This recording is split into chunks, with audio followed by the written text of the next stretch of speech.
All right, time for another story. I'm in the mood to tell some stories, and so that's what we're gonna do.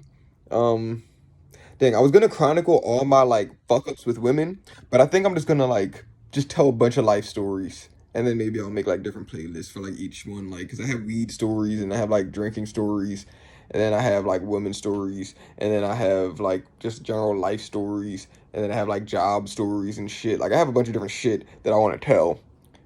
So not gonna live myself because also I thought of another thing that I kind of wanted to explain on here because I thought this shit is funny as hell. And so here we go. This is the second story. You probably could tell by the title. I don't know what I'm gonna title it by now, but probably something that's gonna be easy to guess. This one's involving someone from the first story, Fidel, still like my best friend to this day. And this happened, man. When did this happen? Probably like 2 years ago, maybe like 3 years ago. I think it was like 3 years ago, maybe like 2 or 3 years ago. This happened. All right, so me and Fidel were about to meet up with like some of our other friends. Like we used to do this all the time. We used to go like park up like in a parking lot across from one of our friends' house, and we would smoke there for like 5 or 6 hours, and then we would go home at like 4 or 5 o'clock in the morning. Like we didn't have shit to do basically. So we were going to get the weed. We had a weed guy that was like in the next town or two over, and he had like the exotic wrapper weed or whatever. So that's what I was trying to get. I was trying to get some really good weed. We were gonna sit and smoke all of it for like the night. That was the plan. So we go to the place, and I'm just gonna like put this out here now. Like the spot was not the best. Like the spot that we were getting the weed from, and this is like I live in New Jersey. Weed is legal now in New Jersey in 2021. When this happened, weed was not legal. So this was high risk we were taking here to get this weed. And like what do you get when you get caught with weed? I think it's like a big fine if you get caught with weed. I think someone got caught with weed before, and it was just like a lot. It was like almost like over $1,000 or something. Really, just a lot of money. And then you had like a record and all this shit. But and so like we are going to this place that we already know is not like the best safest spot. But every time I go there, I'm just like, man, I'm not getting caught.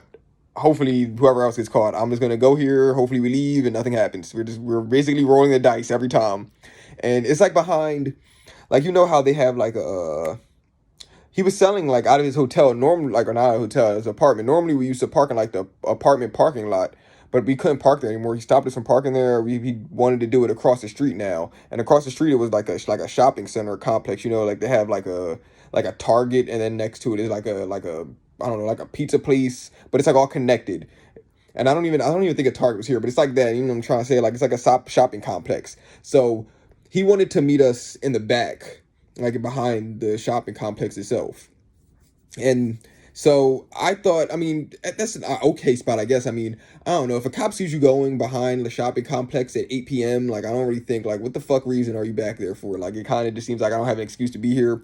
But we weren't quite. I mean, Fidel questioned it. He told it to him like he was like, this is not a good spot. Like why are we doing this? Like this is just dumb. Like can we meet somewhere else? But we wanted to get high, so we were just like, man, fuck it. Like I'm not questioning it super like crazily. We're just gonna go back here. Plus we did it like millions of times before. We probably did it like 50 times or like 30 times, something like that. We did it like, a whole bunch of times going back there and like getting the weed and leaving. And there would be cops in the parking lot of like the complex. And then we would tell him like there's cops in the complex, and he'd be like, "Oh no, the cops are just watching the highway. They're not paying attention or whatever." And we're just believing him like fucking idiots. We're just like, "All right, well, if you say that, we're gonna do it." I mean, the cops definitely could see us going back here, but if you say that, you know, we're gonna trust what you're saying because you're here. So, wasn't the best idea, but we trust him. So on this particular day, we go a little bit earlier. Normally, I bought weed from this guy normally because I think at this time I was working at the pizza place. Yeah, I was working at a pizza place that closed at like 10 p.m. So normally I would hit him up like after I got off of work at 10 p.m. And then I would be over there maybe like 11:30 or like 10:30, 11.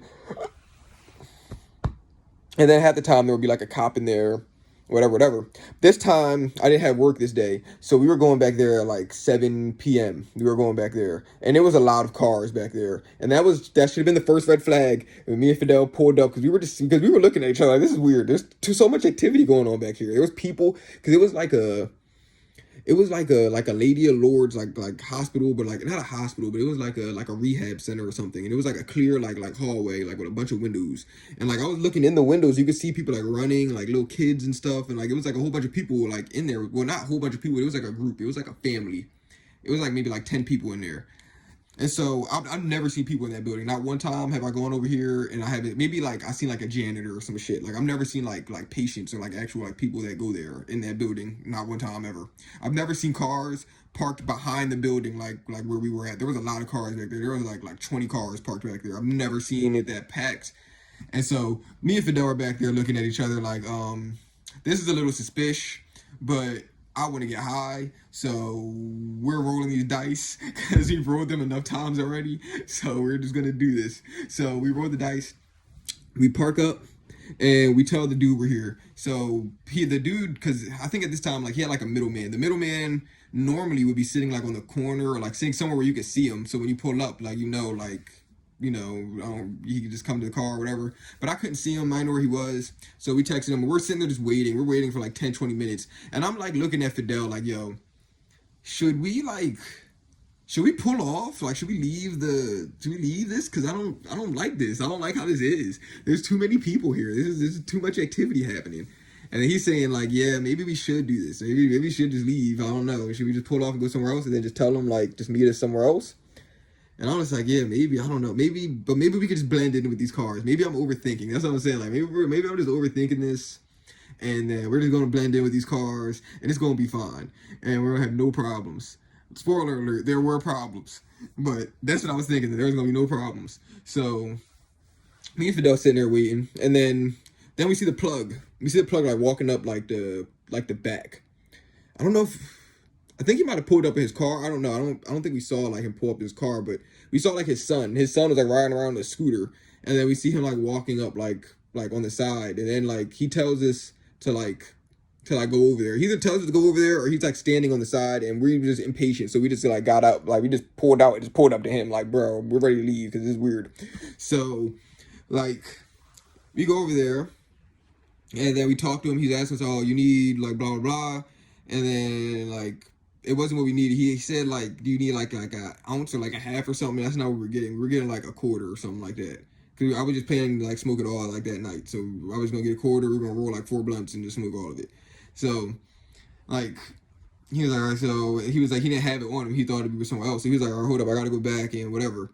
So I can't remember. I think Fidel gave him the money, but he gave him the money first because it was just it was like a miscommunication. Like we told the other dude, like the plug, what we wanted, and then he told the middleman, but the middleman didn't know it was us, so he had the wrong thing. So like he pulled so Fidel gave him the money and then he didn't have what we needed. So he was like, all right, hold on, I'm gonna get it and then let me go to this other car first. So then he goes to the other car because he has what the other car needs. So he's going to the other car. So he goes to the other car and they like as soon as he like gets like halfway, maybe like right in front of the other car. The other car like pulled up behind us because they were like probably suspicious too. Like they were like ready to get the fuck out. So the other car pulls up like behind us. He's walking up to the other car and oh my god, bro, it was so fucking crazy. All I hear is police, police. They're like fucking coming out of everywhere, bro. It's police coming out the fucking like the Lady of Lords places. Police coming out of like 5 of the cars that are parked out here. It's like cops pulling up with the fucking like sirens and lights on, and then this cops with flashlights like all in our fucking face. Fidel said that they had guns. I don't know. I don't know if they had guns or not. I can't confirm or deny the existence of guns in this story. But I definitely had flashlights all in my face. And they were like, put your hands up. Put your hands on the hood of the car. Whatever. On like the dashboard or whatever. I'm like panicking. I'm like, oh my fucking God. I'm about to get shot. I'm about to get fucking shot over some weed right now. I just could not believe it. As soon as I heard police, I was just I just like when you're there, but then like it's like almost out of body at that point. It's like I cannot fucking believe this is happening. That's just where I was at. I was like, I cannot fucking believe that this is happening right now, yo. I cannot believe this shit.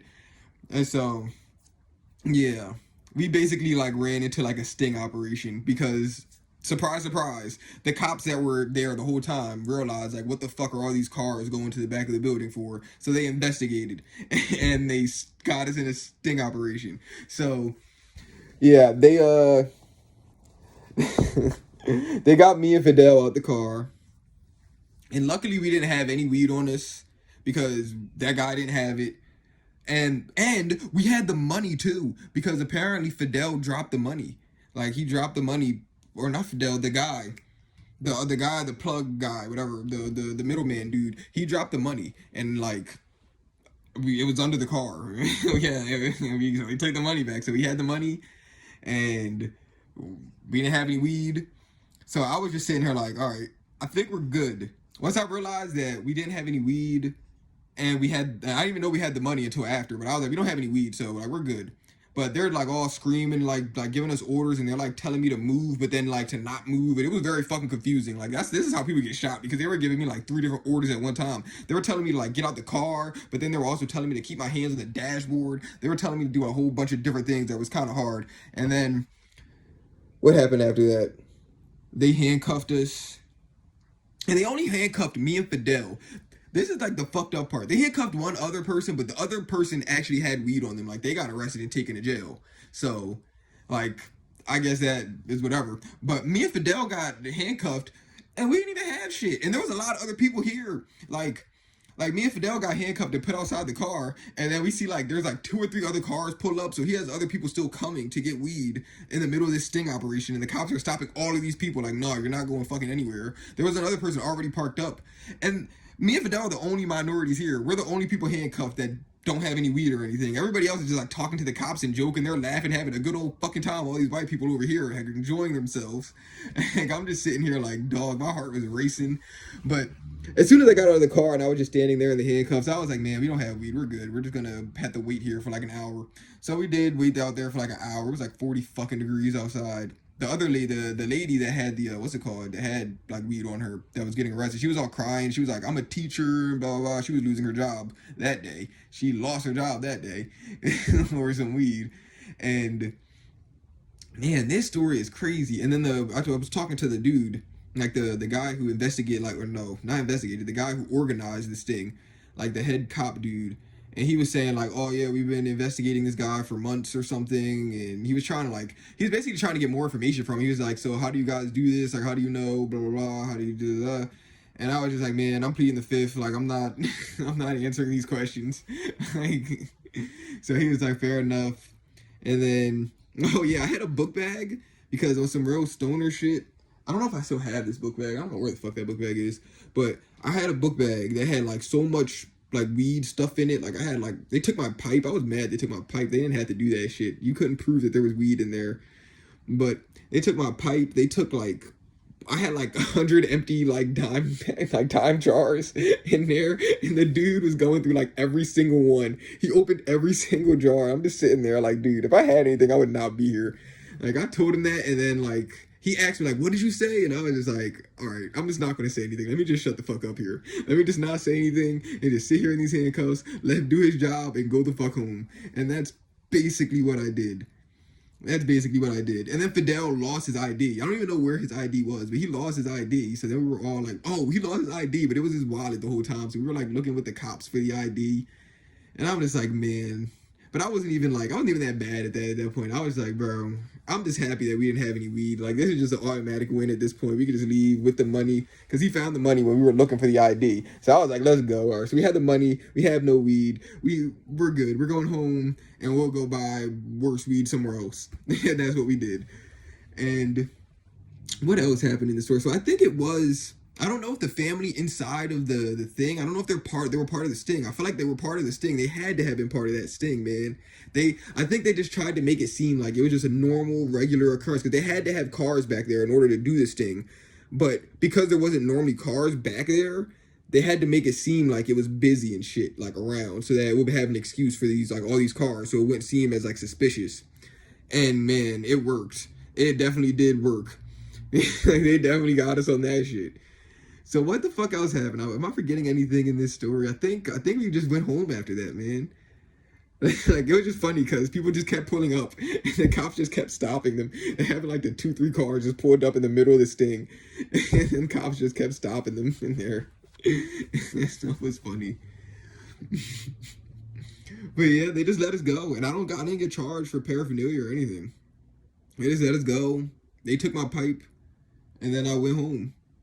And I think that that's like the end of the story. So that kind of had a happy ending. It kind of ended happy because we went and bought like six nicks somewhere, which was like probably like the same amount of weed, but like just worse weed. I don't know. Probably wasn't the same amount of weed, but it was a lot of weed. Wherever we got weed, I remember we had a lot like wherever we bought it, and we spent less money for it was worse weed. But you know, whatever. So I would just say I could have smoked one blunt that night. I could have not smoked it all that night and still been high. Like I was just high on like not having to pay a weed fine at that point and not getting arrested. And that was probably that was one of the craziest shits that ever happened. That sting operation really fucked me up. I really can't believe I got caught in that shit. And I think that's the end of the story, man. I still use that plug to this day. I still be hitting that plug up. He still has good weed. And weed is legal now, so I'm a lot less worried hitting him up. And yeah, I think I think that's it. Yeah. I'll see you all.